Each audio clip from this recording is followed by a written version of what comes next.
This is the Rational Reminder Podcast, a weekly reality check on sensible investing and financial decision-making for Canadians.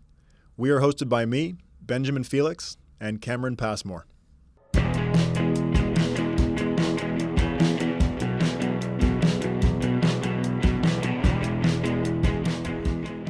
Welcome to the Rational Reminder, episode 11 with Cameron and Ben. And we're joined today by a special guest from Alberta.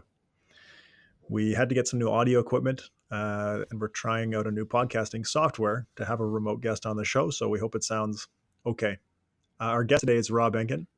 He's the writer behind the Boomer and Echo blog, which has got to be one of the most widely read personal finance blogs in the country, in Canada. And through the blog, Rob offers a fee-only financial planning service, so people pay him explicitly for his advice with no strings attached, either on a one-time or on a retainer basis, which is a pretty cool service. Rob also writes a column in the Smart Money section of the Toronto Star, and believe it or not, all of those things that I just mentioned are just his side gig. Rob actually has a full-time job as a fundraiser at a university, and he's also got two young kids, two young girls. Rob's mostly self-taught on personal finance and investing, but he is working toward the CFP designation. So Rob, welcome to the Rational Reminder Podcast. Thanks for having me, Ben and Cameron. So before we jump into our main discussion, I want to quickly revisit something that I said on the podcast last week. I said that DIY investors are solely responsible for buying A-class mutual funds in their online brokerage accounts, and they shouldn't be complaining about having not realized that they were paying this trailing commission to their broker. I basically made the buyer beware argument, and Rob, you and I went back and forth about this on Twitter later that day, actually, after we recorded, but before the episode came out. So I don't want to debate that with you on the podcast, but maybe you can just share your thinking. Well, I mean, I think the regulations are in place or should be in place to protect our most vulnerable. And so I look at, our seniors and new immigrants or people new to Canada, and does this make sense to them? And can we have something in place to protect someone who may not understand fully how the embedded commission or advice model works? And so I look at discount brokers who are, restricted from providing advice. So why should they be able to sell funds that have a built-in trailer fee?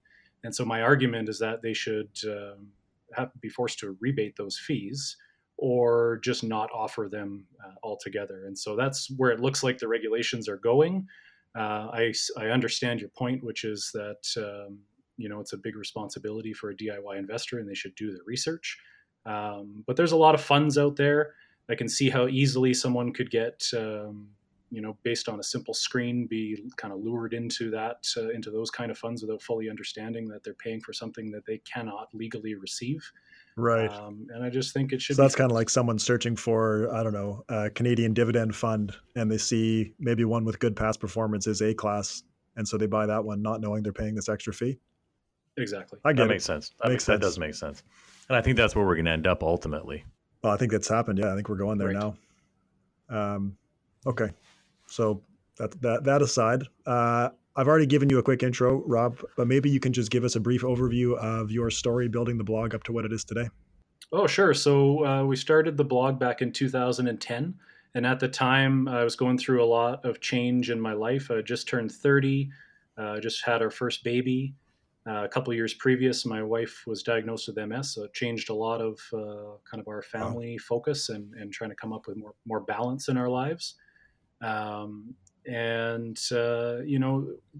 30, and I also changed careers. So I worked as a sales director at a hotel and worked in hospitality for 10 years, and then moved to the public sector, trying to achieve that balance in life. So, no more working 50, 60 hours a week. It was kind of a 9-to-5 gig. More or less. And so, along the way, I'm learning all these. Now I have a pension instead of, contributing to an employer-sponsored plan.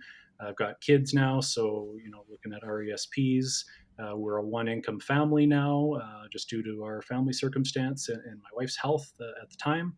And so there was a lot going on, and I've always been interested in money and I started reading a lot. So I was reading blogs like Million Dollar Journey and Canadian Finance Blog, and trying to, these guys are in a similar situation. And as I was consuming all this content, I thought, what the heck, I could write this and contribute my own story, and that's sort of how Boomer and Echo was So, born. what is the big draw? Is it you like helping people, or are you fascinated by the content, or do you see a hole in the content in Canada? What's the motivation for you? Because it's such a great blog site.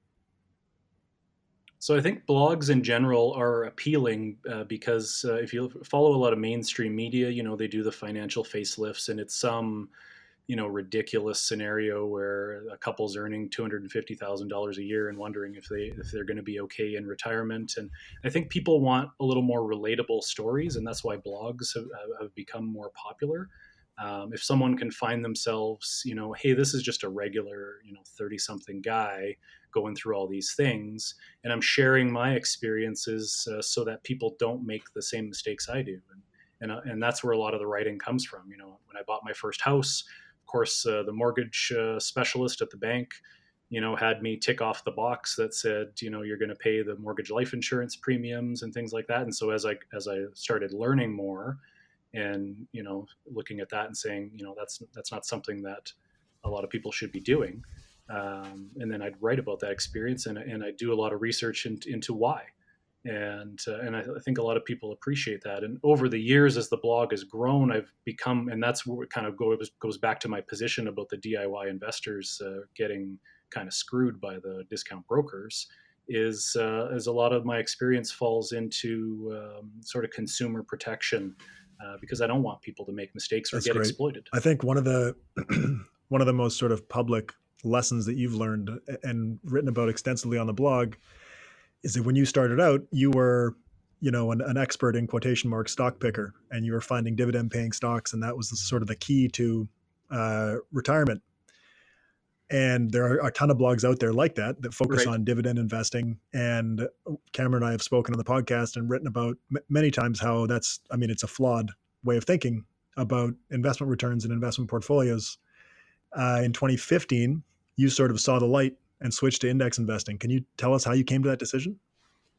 Sure. I think it was a long-term coming before I even made the switch. And so around the time when I switched careers, I mentioned I had a employer matching RSP program, and we had to use HSBC. I think we used as the kind of the bank that we had to make our contributions to, and then the employer matched. And so when I was leaving, I kind of realized at the same time I had these mutual funds that were paying 2.7, 2.8%. And that was right around the financial crisis, and my portfolio was almost cut in half, and all those kind of things. So anyways, I did a lot of research on discount brokerages, moved my money over to one, and just following along kind of the money sense, the Norm Rothery, not Dogs of the Dow or the TSX, but along those same lines. I had 10 kind of good dividend paying stocks and just kind of kept building it from there. And I built up my portfolio from about $25,000 in 10 or 11 stocks to about $100,000 in about 23 stocks. But they were all Canadian, those Canadian blue chippers. And, I read everything from the Norm Rotherys to the Tom Connollys, these dividend investing sort of gurus, and thought, I kind of drank the Kool-Aid. I bought into the fact that this is all you need. And because the markets were going up and Canadian stocks were performing well, and especially these dividend stocks, it was working. And so I had no reason to say, I should step back and diversify more. This is working, and this is how I'm going to invest forever. And, so thankfully I started reading, Canadian Couch Potato and Michael James, and really reading these from these index investors who, in Michael James' case, used to be a stock picker, and kind of saw the light. And the more I kind of read, I was like, you know what, you're right. I'm looking at my own behavioral biases, and I'm kind of blinded into thinking this is the only way. And so, I read the Daniel Kahneman Thinking Fast and Slow, and I'm really starting to, I want to protect myself from myself. and don't want this narrow view of thinking in terms of my investing strategy. And so I finally, I was loving the Canadian couch potato site. I loved the model portfolios. What I didn't like, I'll be honest, was how complicated those portfolios were at the time. So back 3, 4, 5 years ago, it was taking 5, 6, or 7 ETFs to build kind of this diversified portfolio. A lot of talk on U.S. listed ETFs and doing Norbert's Gambit to transfer funds. It just sounded really complicated, and I didn't feel like investing needed to be that complicated. So what ultimately was the tipping point was when Vanguard introduced its All-World ex-Canada fund, the VXC, and I thought, this is it. So I changed my strategy right there.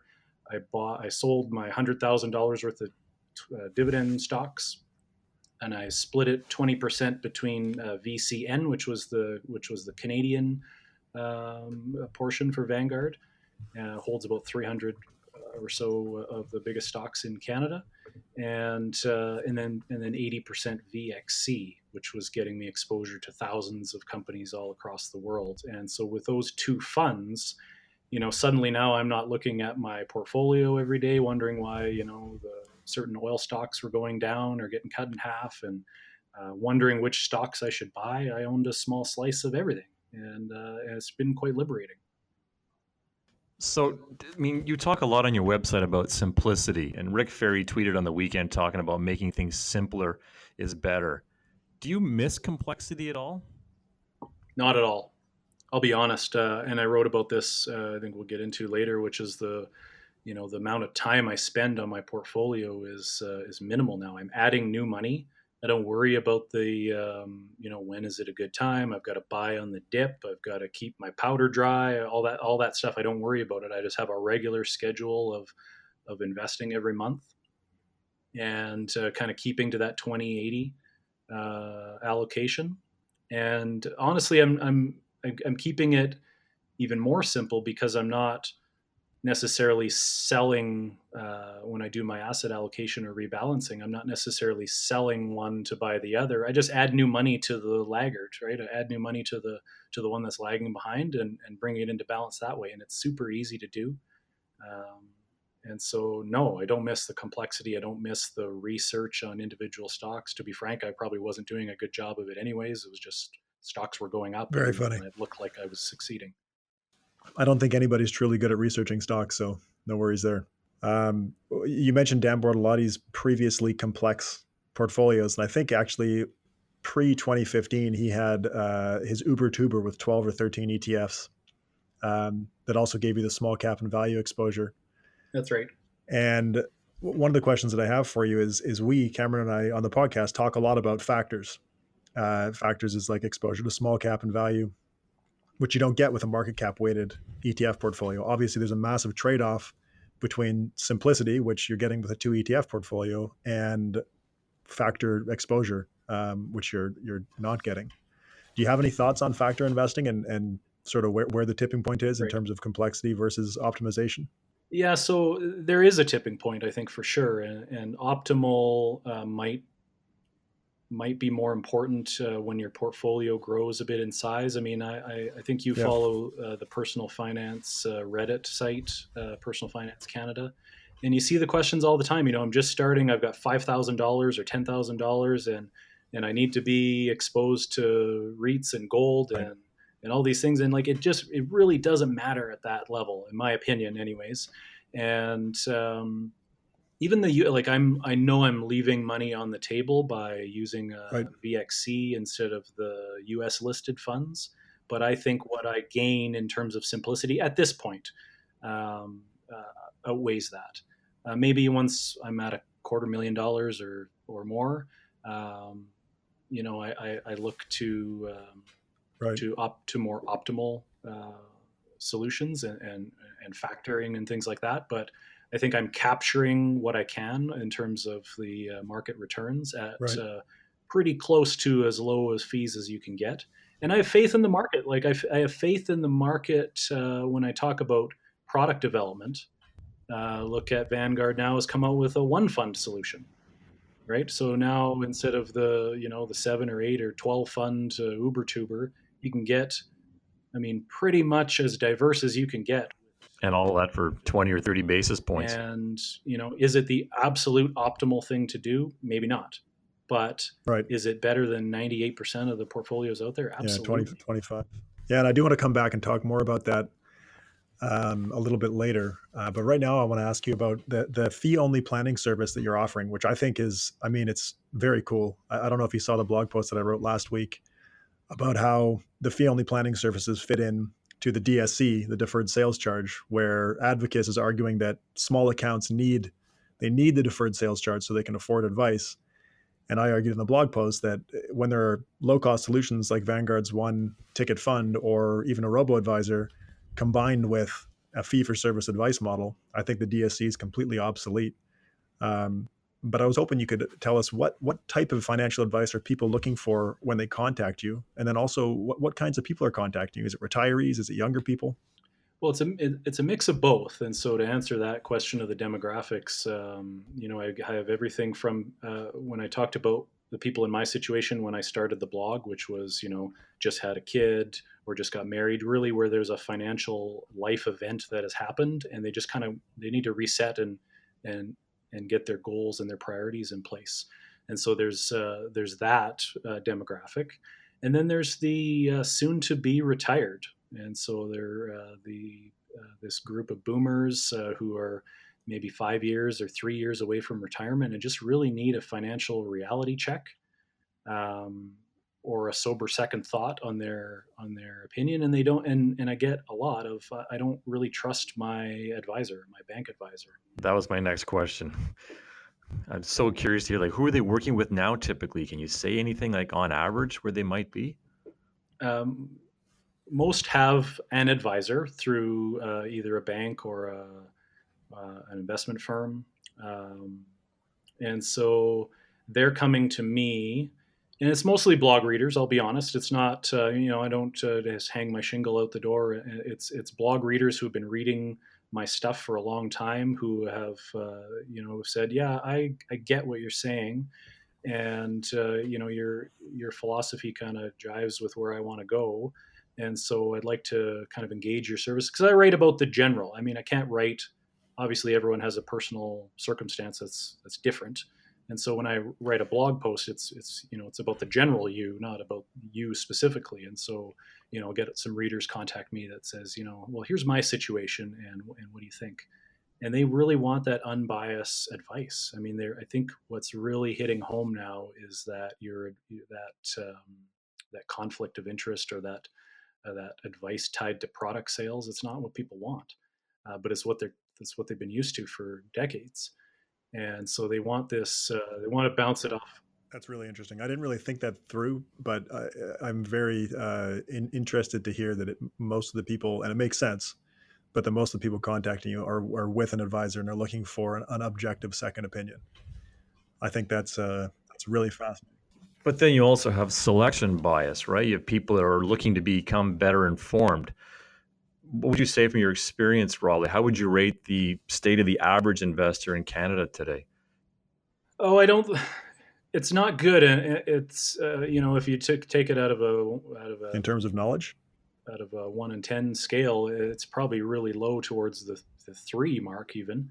But you're right. It's the selection bias. It's people who are already reading and wanting to further their knowledge. And I feel like I write about mutual fund fees all the time, and I'm just beating people over the head with it. But then I get an inquiry or an engagement from a prospective client who says, "Oh yeah, that last post I read, it really hit home with me." And I'm thinking, what about the previous 10, right? But they had to be in the right frame of mind to look at their own personal situation, and maybe CRM2 is helping with that, where people are seeing the fees in plain dollars now.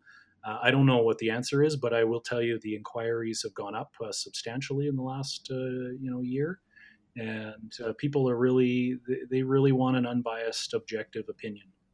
And what's your opinion of the service providers in this country, be it the mutual fund companies or the banks, insurance companies? Well, I mean, I don't want to paint the industry with one brush. I know there's good advisors out there, but I mean, there was a study that came out that kind of blew my mind. That was advisors. Yeah, they're selling commission-based products and products that have high fees, but they're also investing their own money into it. So they're kind of like they're eating their own cooking, but not in a good way. That was a great study. They're really buying into. So I think it's the industry itself has trained this army of advisors to kind of buy into active management and these products that people don't necessarily need. It's so that old suitable versus in your best interest. And so, yeah, and so it's really surprising that they really believe this, and you get that from anyone who. So, I mean, I can't give investment advice or give my opinion on whether you should buy this stock or this fund, but what I can do is look at your current situation and say, well, here's the fees that you're paying. Here's a site that offers has these kind of model portfolios. Have a look at the difference in fees, and are you getting that in value from your advisor? And look at the index funds. And so if they go back to their advisor at their bank or investment firm, and I hear it all the time, the advisor gives this rebuttal, and the rebuttal is the same all the time. I'm sure you guys hear it all the time as well. I used to be trained on it in the early days in this industry, how to defend yourself against index funds. That's and right. looking back, we were talking 23, 24 years ago. And in hindsight, it's absolute nonsense. Right. But they believe it. And so now reading this study, it kind of makes sense. It's not just a playbook from from the industry. I mean, it is, but the advisors actually believe it. Absolutely. They absolutely. I mean, there's still those training materials on rebutting against index funds. They're still out there. I've seen them like this year. Yeah. Yeah, it's crazy. So one of the other questions that I have for you, Rob, is obviously you've got this experience with clients with this fee only model, which is probably as objective that you can get. I mean, and I'm not saying you have this conflict of interest, but the only conflict of interest that I can think of in that situation is that because it's time-based, it's in the best interest of the advisor to make the situation seem more complicated. But that's a pretty good conflict of interest when you compare it to everything else. Yeah, and I will say that you kind of mentioned the retainer, but there's only very few clients that kind of keep on retainer, and these are the ones that need a lot of handholding or want a lot of handholding, which I might check in with monthly or quarterly or whatever they need. But for the most part, it's a plan, and I kind of treat it as an action plan, not necessarily this 50-page manual of charts that you'll never look at again. It's like, here's 8 things or 6 things that you could take action on right now to improve your situation. Here's what the outcomes would be if you do it. And a lot of times that's what people want, and then they're gone.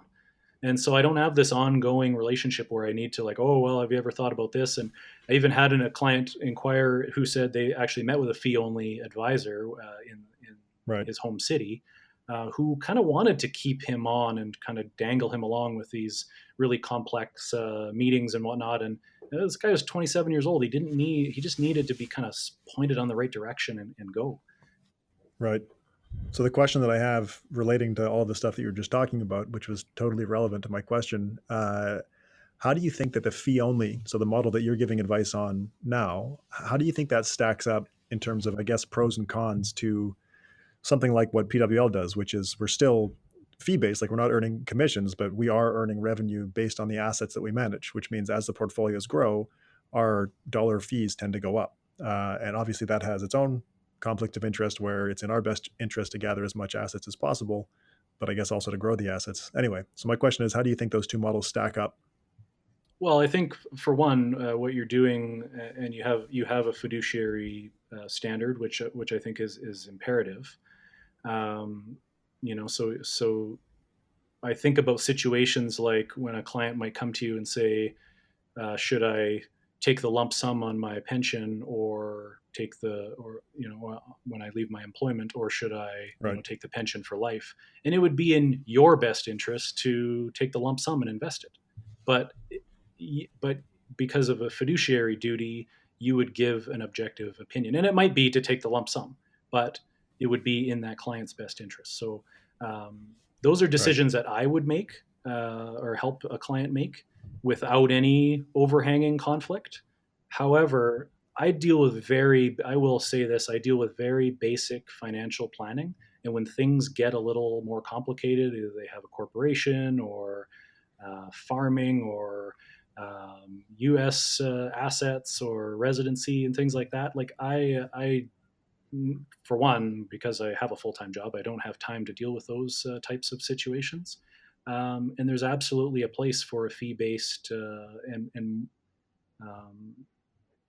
for those more complicated scenarios, or people who need Right. better planning advice and tax advice.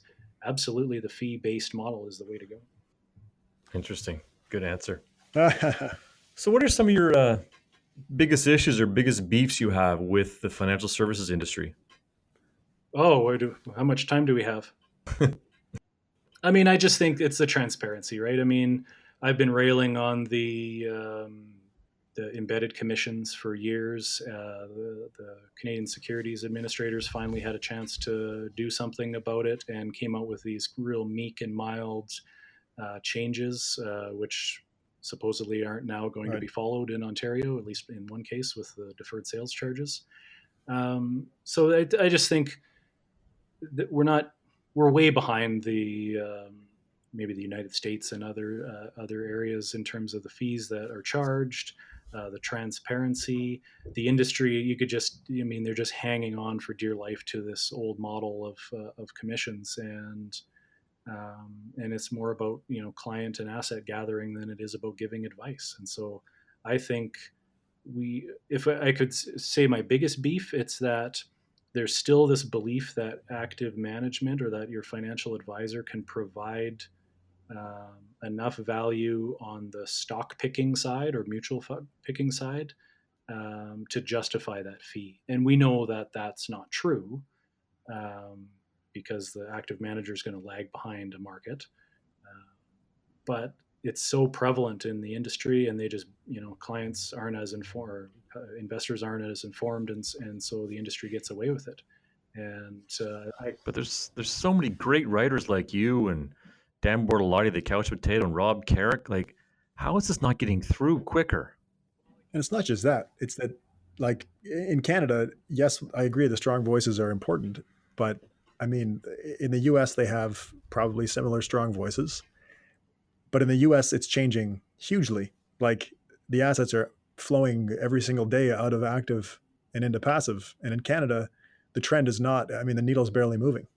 well, and you look at the trust we have in our banks, right? And so where do I go when it's time to open up think about saving for retirement? I go to my bank, and the bank's got the same playbook they've had for years. And it's not until you start doing some research and really be aware of what else is out there that you'll even stumble upon another way, because the banks don't offer ETFs, and they don't even look at indexing. And so you'd never know any better. And if you just trust Right. your local banker, then nothing's going to change. Last couple of questions here. I know you wrote recently about the Vanguard and the Horizons One Fund solutions, and we chatted about that earlier too. How do you think, with products like that starting to come onto the market, how do you think services like Wealthsimple and Nest Wealth, which are basically doing that, how do you think they fit into the space? First of all, I'm a big fan of what the robo-advisors are doing, because it's just another choice. Whenever I hear the industry advocates say, we have to have embedded commissions and deferred sales charges, or the small guy won't get advice, I look to the robo-advisors, because that's all they really need, is to set up get started investing and get started without the 2.5% mutual fund fees. They can do it in an environment that's in a platform that's familiar to them in terms of like a Wealthsimple or Nest Wealth. So I think they are absolutely doing, it's absolutely welcome in this environment. I will say that a one fund solution really puts the pressure on that model, because it's, I would say, just as easy to buy one ETF. I don't know. To set up a discount brokerage account is not that complicated, and to purchase one single ETF or a stock ticker is not that complex. So I think it will start to put pressure on it. And there's just way too many robo-advisors out there. I mean, I think the industry is going to consolidate big time. You'll see the one or two players left The rest will either die out or get swallowed up by banks. The remaining ones might get swallowed up by banks. And yeah, so it's a good thing. I talk about the product development and what prompted me to start indexing in a model I felt comfortable with, and that took Vanguard to release its the VXC fund. I think now, listening to a lot of investors where you could just do this in one ETF, that's going to be really palatable for many people to get started and to just put their nest egg when they've got this unwieldy portfolio of mutual funds and they know they need to make a change and they know that there's this one kind of simple solution out there. I think they're going to gain a lot of traction. Right. So the last question I have to finish up, and kind of on the same theme, and I know there were a lot of comments on your recent blog post about the one fund solutions, but do you think, and I'll share Cameron and my thoughts on this after you answer, but do you think it's sensible to retire with a one fund portfolio? So your whole retirement portfolio is in VBAL or something like that? Yeah. I think it can be. I think it can be sensible. It's no different than having your own, my own strategy with the 2 ETFs or a model portfolio with the 3. You just have to manage your drawdowns in a way that makes sense. Do your retirement plan with your retirement income in mind and factoring in CPP and OAS and what you need to take out of that portfolio every year. I think retirees get fixated on income generation and not wanting to touch their capital. And so if you just have this one fund and you're just going to trim back your holdings by 200 shares a year or whatever that is, I think that's perfectly sensible. Yeah. So I'll share, Cameron, my thoughts on that. For what percentage of clients, Cameron? Do you know offhand? Hold on. That are in one solution? Yeah. Oh, the majority now. I think it's probably 3/4. 75%. I would guess. Yeah. So most of our clients, and especially clients since these one fund portfolios have been in existence, their entire portfolio, obviously across different accounts, but their entire portfolio will be in one of the Dimensional Fund Advisors one fund solutions. Right. So we're big advocates of that. And kind of like what you said, it allows you to focus on all of the non-portfolio stuff, which is arguably more important, especially when you've got a portfolio that is optimized, regardless of how many funds it contains or how many funds it is.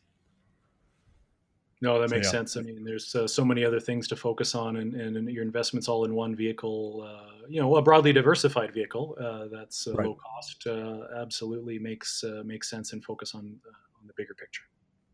Right. Cool. Well, this has been great, Rob. Thanks a lot for coming on. My pleasure. Thanks, Rob, a real treat. You're a high-quality guy and a very high-quality blog, and you're certainly making a difference in Canadians' lives, so we appreciate it. Many thanks for that. All right. That's it for this week.